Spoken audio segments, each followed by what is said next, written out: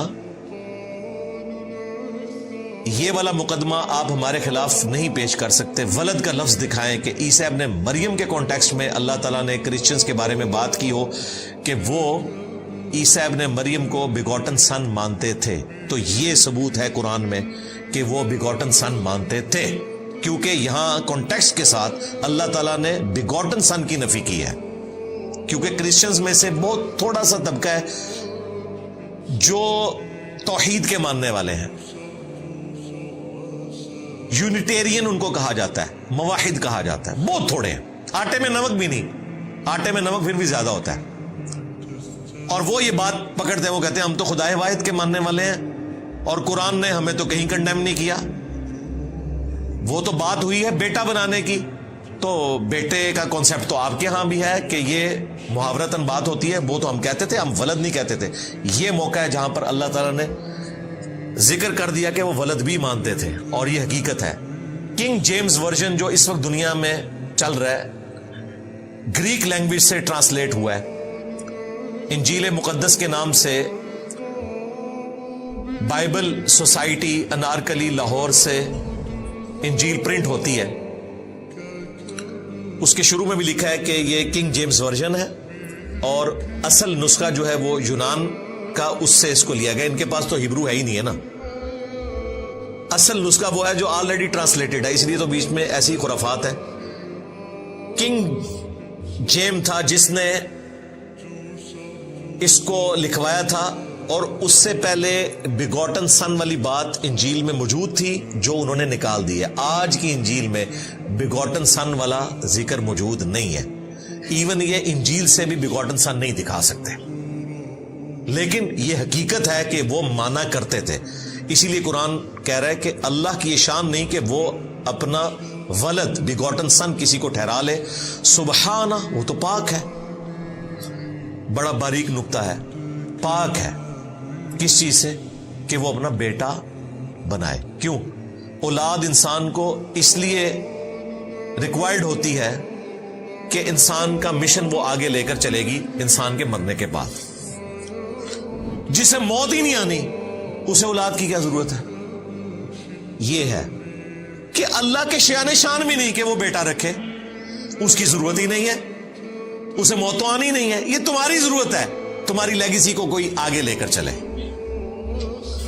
اذا قضا امرا، اس کی قدرت تو یہ ہے کہ جب وہ ارادہ کر لیتا ہے کسی کام کا، فإنما يقول له كن فيكون، تو بس وہ تو حکم فرماتا ہے کہ ہو جا، اور وہ کام ہو جاتا ہے.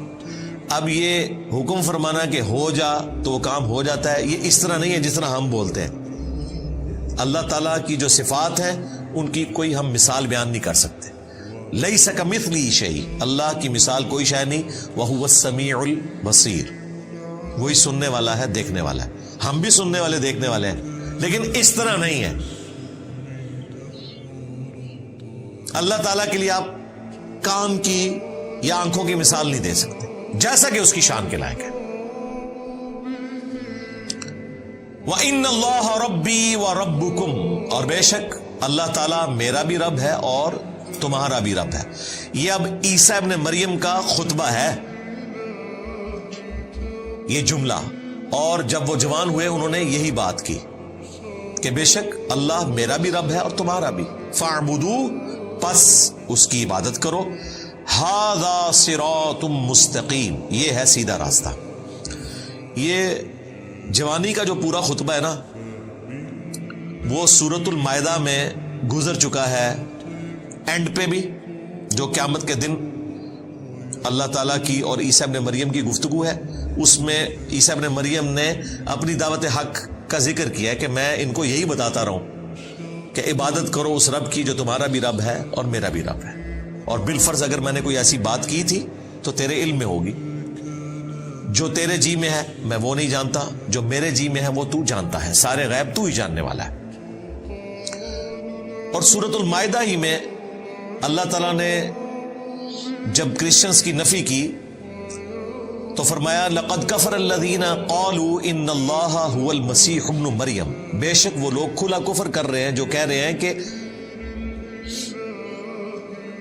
اللہ ہی عیسیٰ ابن مریم ہے. یعنی نعوذ باللہ اللہ تعالیٰ عیسیٰ ابن مریم کی شکل میں دنیا میں اتر آیا.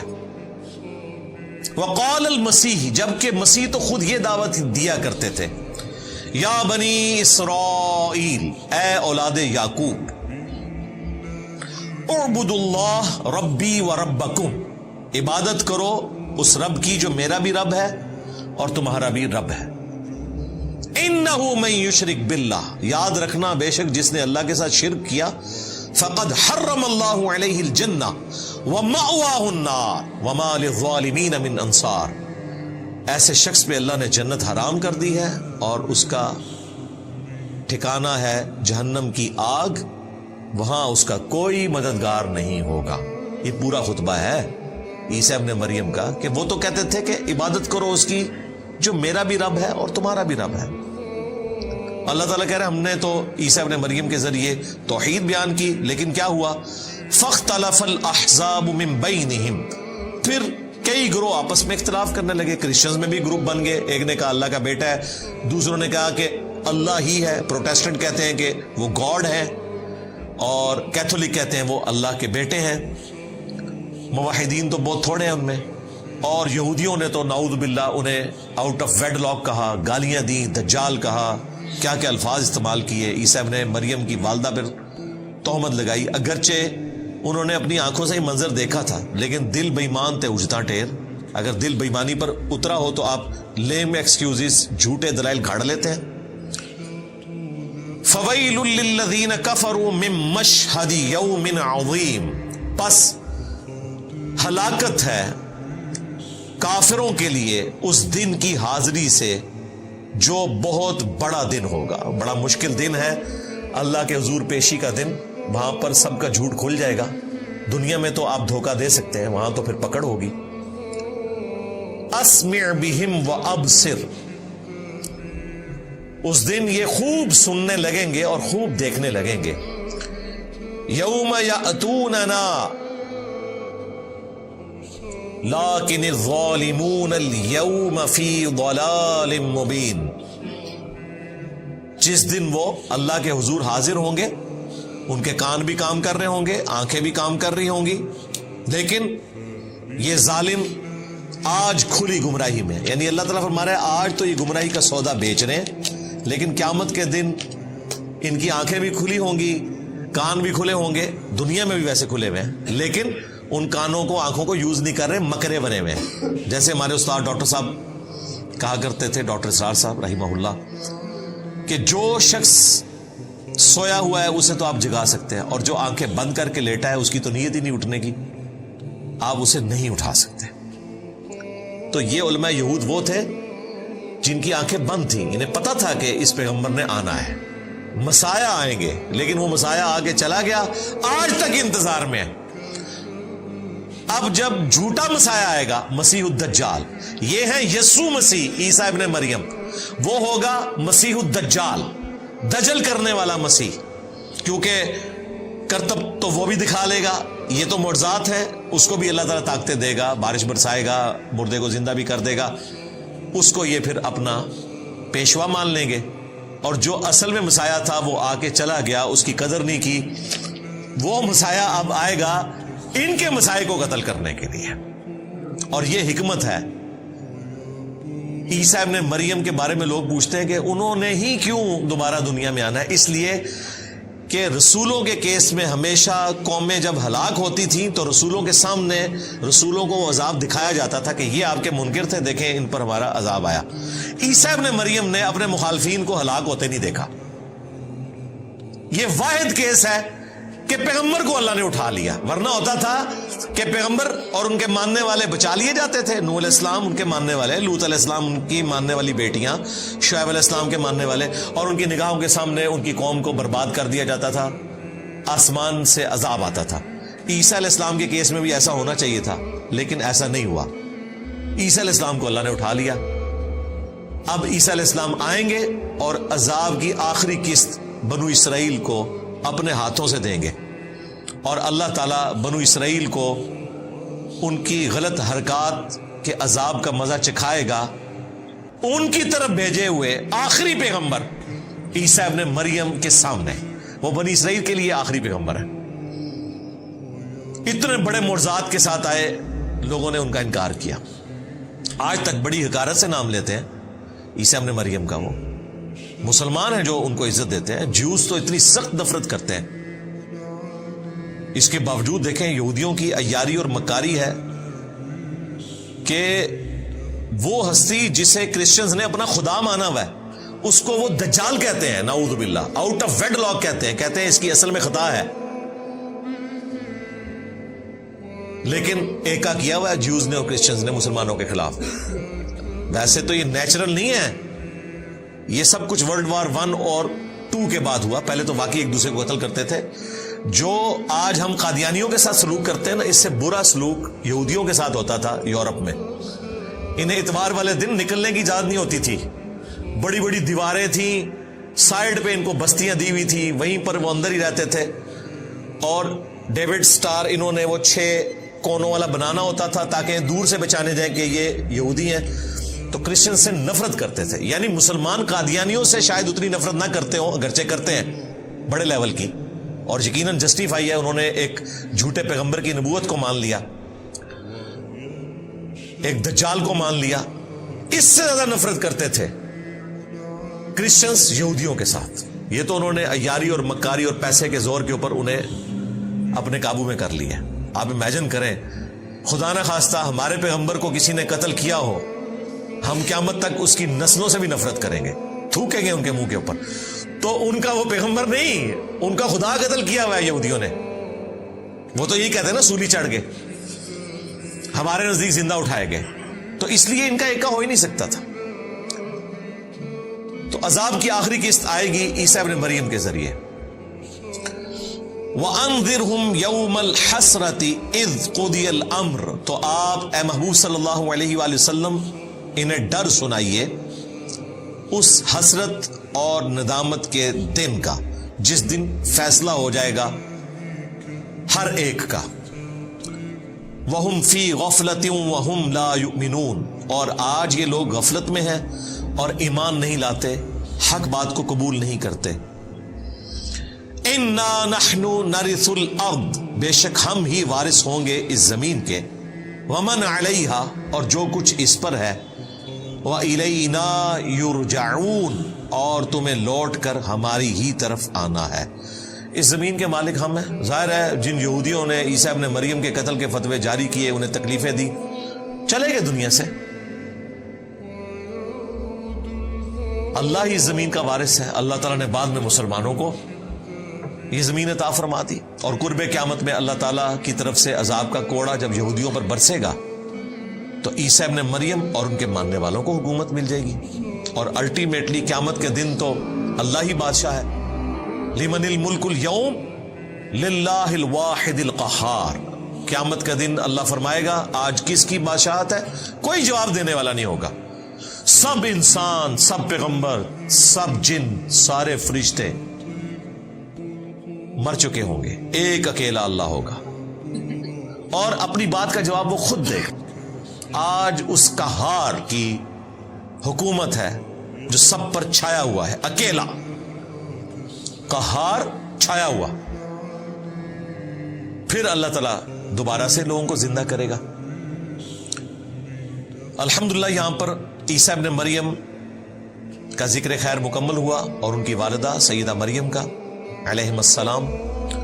سلام علی عیسیٰ سلام علی مریم سبحان ربک رب العزت عما یصفون وسلام علی المرسلین والحمد للہ رب العالمین۔